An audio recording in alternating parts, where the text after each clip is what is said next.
Future indefinite tense. अभी हम लोगों ने क्या क्या पढ़ा है? Present indefinite, present continuous, past indefinite, past continuous, उसके सारे रूल, स्ट्रक्चर और उससे रिलेटेड एग्जांपल, सेंटेंस मैंने सब कुछ समझाया है।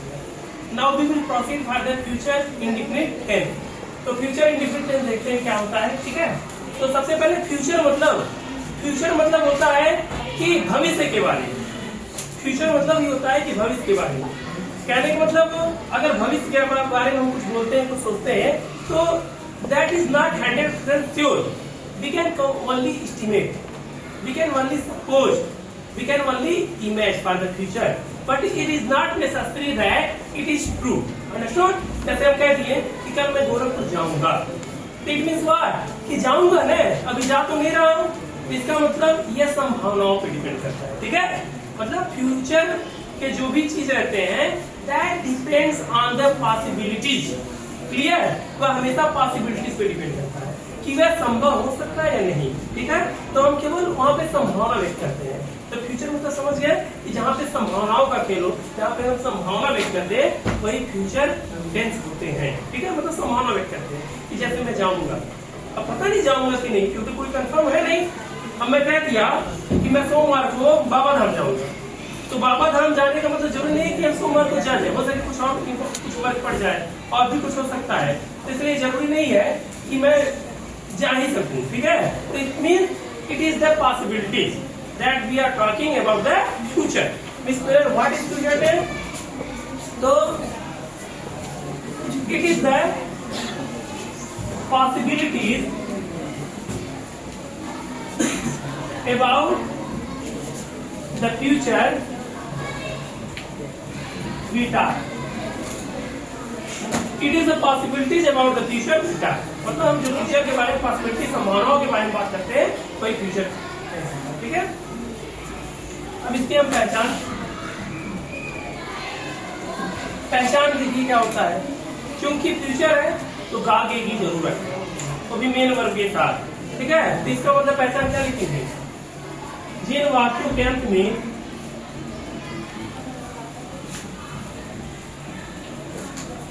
मुख्य क्रिया के साथ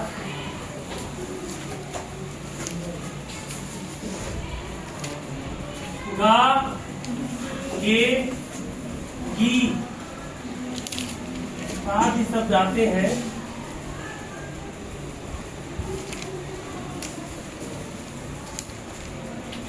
फ्यूचर इंडेफिनिट।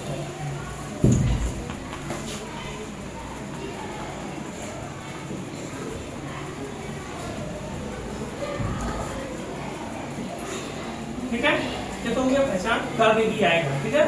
तो भी मुख्य क्रिया के साथ, मेन वर्ब के साथ। अब इसका रूल थोड़ा सा देख लेते हैं। रूल तो सबसे पहली बात, इसमें जो हेल्पिंग वर्ब होता है, क्या होता है? Helping verb. हेल्पिंग वर्ब वो विल या सेल होता है। आयुष आ रहा है, पूरा कवर हो रहा है? यस। तो इसमें विल या सेल हेल्पिंग वर्ब होता है, ठीक है।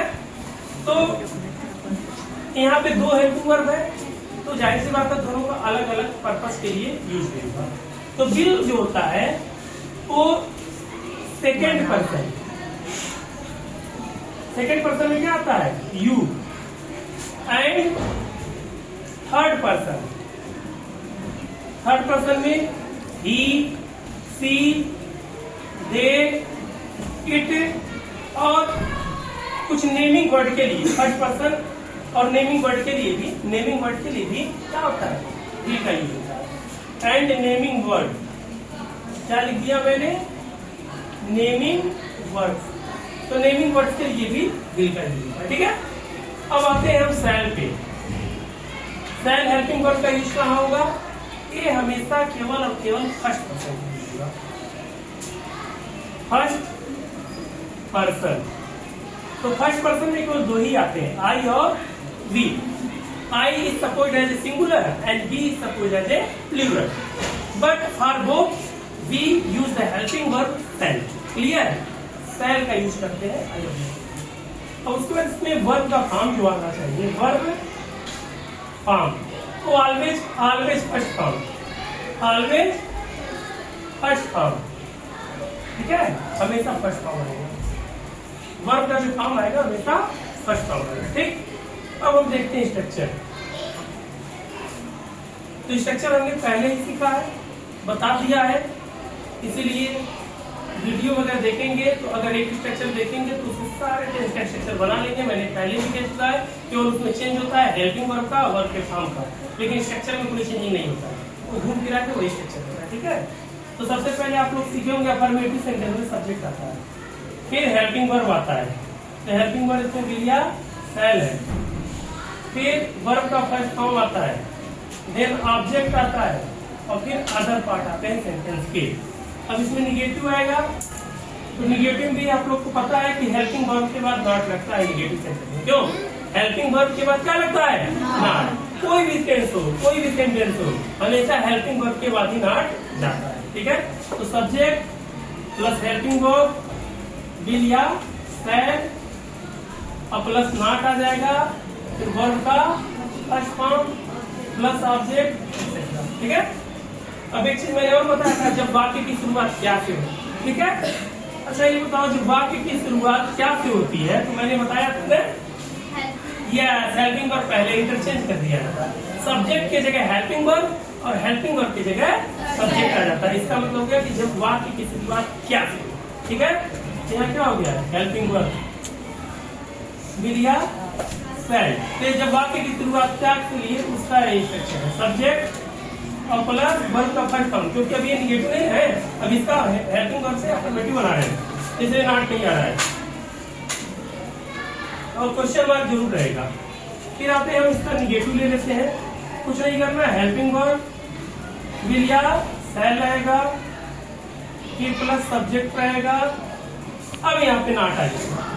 ठीक है, क्योंकि सब्जेक्ट के लिए हेल्पिंग वर्ब, हेल्पिंग के लिए सब्जेक्ट जा रहा है, उसके बाद तो नॉट था ही, तो नॉट आएगा, और प्लस वर्ब का फर्स्ट फॉर्म और ऑब्जेक्ट एक्सेट्रा, और यहाँ क्वेश्चन मार्क है। ठीक है, अब आते हैं फिर नेक्स्ट, बताए थे कि जब क्या शब्द बीच में आए या दूसरे कोई इंट्रोगेटिव वर्ड आए, जब क्या शब्द बीच में आए या दूसरे इंट्रोगेटिव वर्ड आए, तो उसके बाद बस IW ही लगाना है, इंट्रोगेटिव वर्ड ही इंक्लूड करना उसमें, और सारा स्ट्रक्चर उतार देना। ठीक है, जब इंट्रोगेटिव के लिए बना है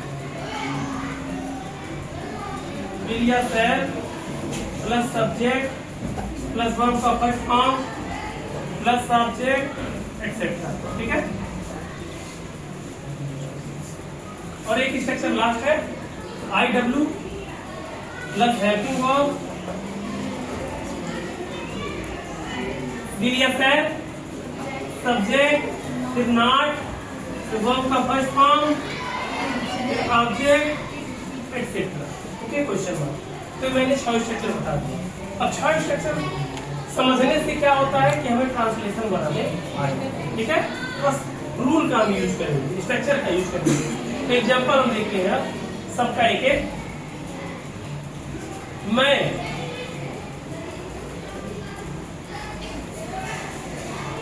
एक साल बाद गुजरात जाऊंगा। मैं एक साल बाद गुजरात जाऊंगा। ठीक है, इसका मतलब फ्यूचर पॉसिबिलिटीज को शो कर रहा है, जरूरी नहीं है कि मैं जाऊं, लेकिन यहाँ बोलने से पता चल रहा है कि फ्यूचर के पॉसिबिलिटीज को शो कर रहा है, बता रहा है। तो इसका ट्रांसलेशन क्या कहेंगे? मैं एक आई होता है, और मैंने बोला है कि आई और बी फर्स्ट पर्सन के होते हैं सब्जेक्ट, तो उसके साथ हम शैल का यूज करेंगे। ये नहीं कि आई विल, वो तो बोलने में चलो यूज हो जाता है, लेकिन यहाँ पे ग्रामेटिकल अगर हम यूज करेंगे, अगर हम ग्रामर तरीके से बोलना चाहेंगे तो वहाँ पे शैल। लेकिन मॉडर्न इंग्लिश में आई के साथ विल भी यूज कर दे रहा है सब कोई, लेकिन अगर ग्रामेटिकल देखा जाए तो आई के साथ हमेशा और बी के साथ शैल ही यूज करेंगे। ठीक है, आई शैल गो टू गुजरात, और एक साल बाद mean after 1 year. Okay, understood everyone? Okay. Second one is वे सब कल खिचड़ी नहीं बनाएंगे। अरे कल शनिवार है, खिचड़ी तो बनता है, ऐसी बात नहीं है, शनिवार के दिन अक्सर खिचड़ी बनता है। तो ये सब कल खिचड़ी नहीं बनाएंगे, हो सके मन न करे, उनका पेट में खराब हो। ठीक है, चलो देखते हैं। तो दे, अब दे क्या है? थर्ड पर्सन, मैंने लिख दिया। तो they will not cook, they will not cook. अब खिचड़ी का होता हाथ पाँच, HOTCH POTCH, हाथ पाँच किस होता है? खिचड़ी। ठीक है, तो ये सब कल खिचड़ी नहीं बनाएंगे। दे विल नॉट कुक हाथ पाँच टुमारो, क्योंकि ये आने वाला कल है ना, तो इसलिए टुमारो। अगर बीता हुआ कल पास्ट टेंस में बात करते तो यस्टरडे लिखते हैं। क्यों?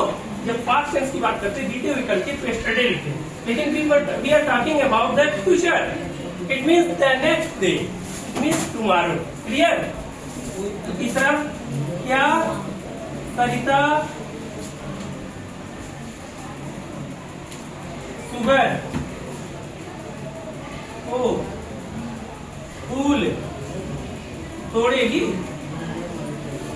तो इसमें विल लगेगा। क्यों? क्योंकि सरिता नेमिंग वर्ड, मैंने बताया, लिख दिया है रूल में कि नेमिंग वर्ड के साथ भी लगेगा will. Will Sarita pluck, will Sarita pluck flowers in the morning, मतलब सुबह में या सुबह को। Will Sarita pluck flowers in the morning. अब नेक्स्ट क्या? तुम अपना काम पूरा नहीं करोगे? क्या तुम अपना काम पूरा नहीं करोगे? क्या हो जाएगा? विल यू, क्योंकि सेकंड पर्सन है यू, तो सेकंड पर्सन के साथ भी विल का यूज करते हैं। ठीक है, तो विल यू नॉट कंप्लीट, क्या बोला है मैंने? Will you not complete your work, क्या तुम अपना काम पूरा नहीं करोगे? और फिफ्थ नंबर का सेंटेंस है, let us see the sentence of the fifth number. तुम अपनी बहन से झगड़ा क्यों करोगे? चलो भाई बताओ, तुम अपनी बहन से झगड़ा क्यों करोगे? कुछ बहन ने किया है क्या? झगड़ा करोगे? हाँ, क्यों जी? शुभम, अपनी बहन से झगड़ा क्यों करोगे? नहीं करोगे ना? अच्छी बात है। कौन करता है? अच्छा, चलो ठीक है। देखो, तो क्यों की अंग्रेजी आ गई ना? वाई। अच्छा, लग रहा है पीछा करती है झगड़ा, क्यों? छोटी बहन है इसीलिए उसको डांटती भी होगी। क्यों पीछा डांटती हो? Why will you, why will you, अच्छा झगड़ा करने का चावल नहीं, क्वेरल। तो why will you quarrel, QUARREL, quarrel की स्पेलिंग QUARREL। तो why will you quarrel with your sister, क्योंकि यू के साथ अपने के लिए तुम योर लगेगा। ठीक है, विथ योर सिस्टर। तो why will you quarrel with your sister. ठीक है, अब लास्ट स्ट्रक्चर देख लेते हैं। वे सब सोमवार को कौन सी किताब नहीं लाएंगे? वे सब सोमवार को कौन सी किताब नहीं लाएंगे? तो विच बुक, कौन सी किताब?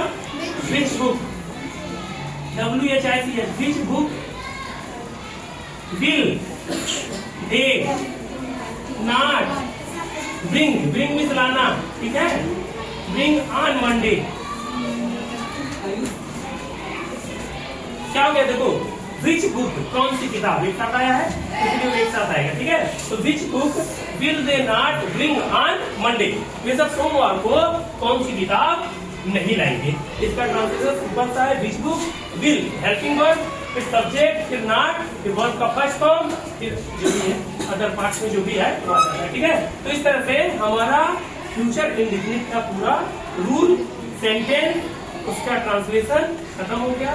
और आराम से पूरा वीडियो देखकर अगर न समझ में दोबारा आप लोग जानकारी हासिल कर सकते हो। ठीक है, और अच्छे से एक एक वर्ड पे ध्यान देकर कि मैं क्या बोल रहा हूँ, हो सके कुछ लिखने में दिखाई न दे, क्लियर न आए, लेकिन बोलने में तो पता चलेगा कि मैं क्या बोल रहा हूँ, क्या लिख रहा हूँ। इसलिए मैंने एक चीज बोलकर लिख कर समझाया है, ताकि आप लोग मेरी बातों पर ध्यान दो और उसको उसी के अकॉर्डिंग रफ में कहीं पर भी नोट कर ले, क्योंकि बहुत इंपॉर्टेंट टॉपिक है।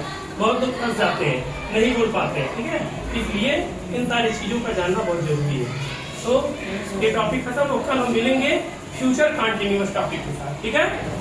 तब तक के लिए बेल आइकन दबाते रहिए, वीडियो को लाइक कीजिए, सब्सक्राइब कीजिए, शेयर कीजिए जहां से भी हो सकता है, और सपोर्ट करते रहिए।